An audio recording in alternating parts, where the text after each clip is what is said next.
Like the older one, he's a mini-me. This kid looks like me, right? He's got the big curly hair, a beard. He's a good-looking kid. The little guy, oh, he's just like my wife, you know? Lean. Beard.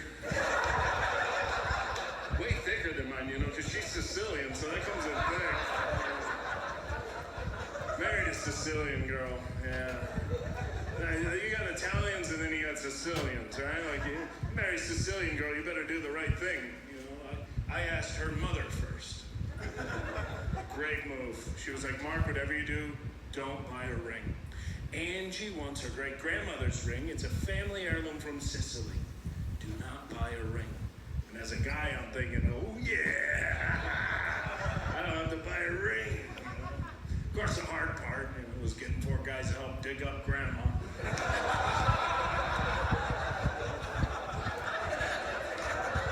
I'm kidding. We used to backhoe. I have very soft hands, sir. I'm what you would call a house cat.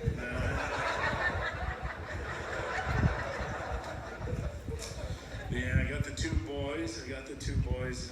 They're so much fun. I actually, the whole process when my wife got pregnant was just mind-blowing. I can't believe how much work goes into everything. My wife told me we had to take classes. I said, what do we got to take classes for? She goes, well, to teach me how to breathe. Angie, you're 35 years old. You should have that down by now. I mean, I'm self-taught. I've been doing it my whole life, but not an expert. But she goes, no, you got to take the class. So we went in. I take the classes. The day comes, right? The day comes, and no matter how much they talk to you, you're not prepared. We run in there. We rushed into that place. I almost got into a wreck on the way to the hospital. But once we got in there, we got her on the table, and we started doing our breathing, right? We're breathing with her nonstop. We were breathing so much that I actually started to hallucinate.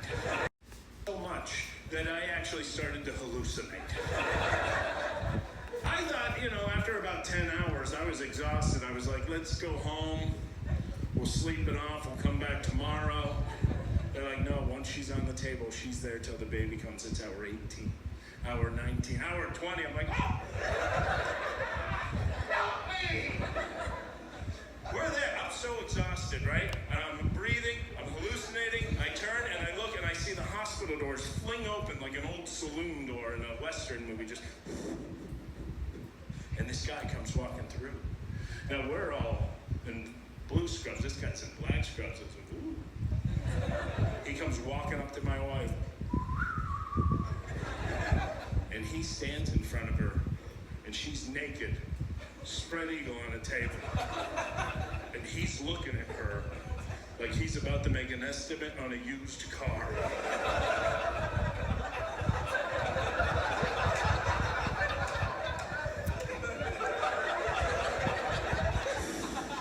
There is some damage, but I can work around it. All right, now when I say 3, I want you to push. I want you to push slow. 1, 2, 3, and a baby came out. Like, this guy's the womb whisperer. He picks up the baby. It's a boy, and he goes over to this other area. I've never witnessed anything like this in my life. I can't believe what I just saw. I look up, and there's my wife, tears coming out of her eyes, sweat coming down her forehead.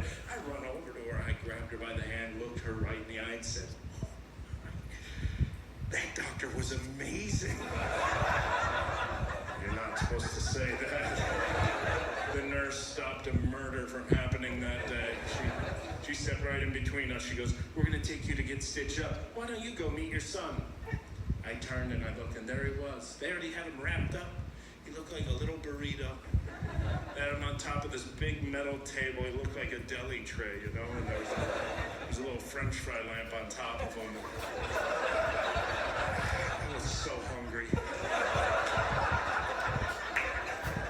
And I walk over to meet my son for the first time, and I realize there's a guy filling out the birth certificate. And I thought, aren't we going to sit at a big table? The guy looks like Santa Claus and a feather pen and fill out the birth certificate all together.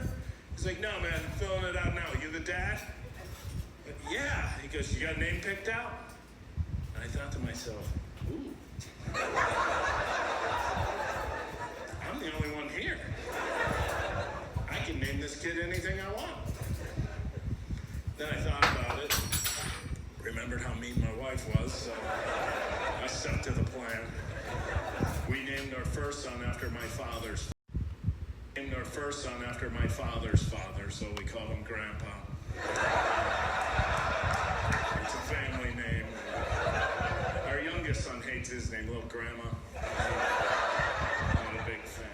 We did name our kids after our grandparents. My grandfather, at a very young age, told me I can do anything I want with my life, and I had a teacher in high school tell me different. I make my living as a writer. I failed English in high school. I failed it because we had to write a paper called the Shadow Report, and the Shadow Report is where you follow the person who has a job you want for the rest of your life. You write a paper. My teacher failed me because I followed my grandfather. And according to her, retirement isn't a job. But I did that bit on TV. I did that bit on television. And my wife was 9 months pregnant when I did it again on TV. So we went in to meet the new doctors. And as we walked in, the nurse looks at me and goes, I've seen you before. You've never seen me. This is my first time here.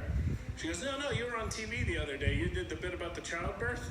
Oh, yeah, that was me. She goes, don't worry, this time, it's going to be very different. Is that a threat? She goes, no, your wife, she's scheduled for a cesarean. So tomorrow, you're going to come in at noon. You'll be a father by 12:30. I was like, that sounds great. She goes, just whatever you do, don't Google cesarean. You can't tell somebody that. It'll drive you nuts. I couldn't sleep the whole night. I'm tossing and turning. Why would she say that? I Googled cesarean. I should not have Googled cesarean. What basically comes up is the last scene from Braveheart. Tomorrow I'm going to watch my wife go, they can't take my... So now I wanted nothing to do with it, right? I want nothing to do with this. The alarm goes off. She wakes up. I'm over the bed. I go, hey, you're allowed one person in that operating room. I think you should take your mother. She's Sicilian, probably has her own knife. I've seen The Godfather. These people aren't afraid of blood. She goes, no, you're coming with me. They brought me in there. I was so scared. I was pale. I was nervous. I'm sweating. We walk in. They actually push my wife out of the way to get a wheelchair for me. They put me in a wheelchair and wheeled me away from her, going, don't worry, it is so safe. It is so safe, Mr. Riccadonna. They're telling me how safe it is as they started to dress me like the people who stole E.T. from Elliot. I'm in a full hazmat suit with the mask, the hair thing, paper over my boots. They go to wheel me back to the operating room, and the most emasculating moment of my life happened here. Little 60-pound nurse leans in and goes, I think it would mean a lot to your wife if you got up and walked in on your own.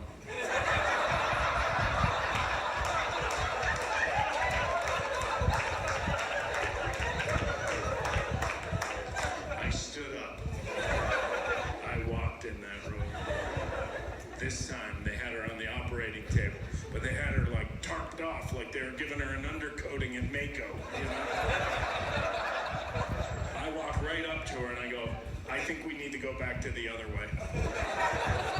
She goes, it's too late. It's too late. I go, what do you mean it's too late? What, is a magician going to come in, cut her in half, pull her apart, put her back together? No, it's too late. And we hear a baby crying. I go, he's here? They go, he's here. You want to meet him? Come around the corner. Just don't turn right. So I'm like Zoolander coming around the corner. I come around the corner. They're holding the baby up like they caught a fish. Got the baby! Right? Because he's a cesarean, they just take him out. He didn't squeeze out naturally like